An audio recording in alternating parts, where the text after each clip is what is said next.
So I want to talk a little bit about today your blood sugars and how really you can influence your blood sugars. A long time ago, a few years back, I worked with a doctor that had a service that really supported people in making improvements to their life based on the results of their blood work. And one of the things that are most common is changing your blood sugars or your risk for diabetes as such, right? Now, there's a lot of ways you can influence your blood sugar, and I'm going to go through some of those ideas today. But the whole point is that it's a dynamic process. Your blood sugar changes from moment to moment, and it's not as dynamic as your blood pressure, which changes like every second. Your heart rate changes all the time, but at a given point in the day, there's a certain amount of sugar floating around in your blood. And you want to consider it's like these free-floating sugars that are picked up by different cells in the body that allow you to use that energy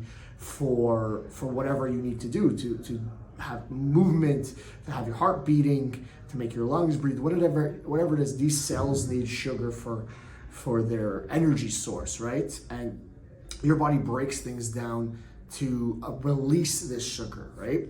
And there are instances where your sugar is higher than it should be. And what happens when you're higher than it should be, the transporters and the things in your blood fill up, and then there's extra floating around, and it starts to have issues with glycation, which is basically sugar coating. So imagine sugar coating a lot of the components to your healthy metabolism. What's essentially happening is it's making those cells and those organs not work as they should.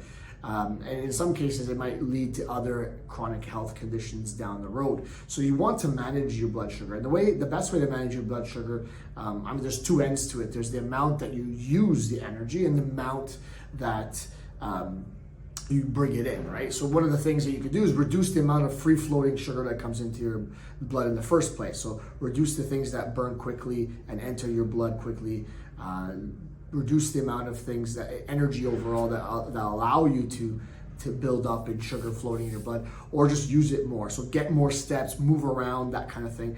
But something's really exciting and something really cool about exercise is a specific type of cell that's activated with exercise, and it pulls the sugar out of your blood and into your working muscles. And it's not as active, it's not as prevalent until you start to become more active.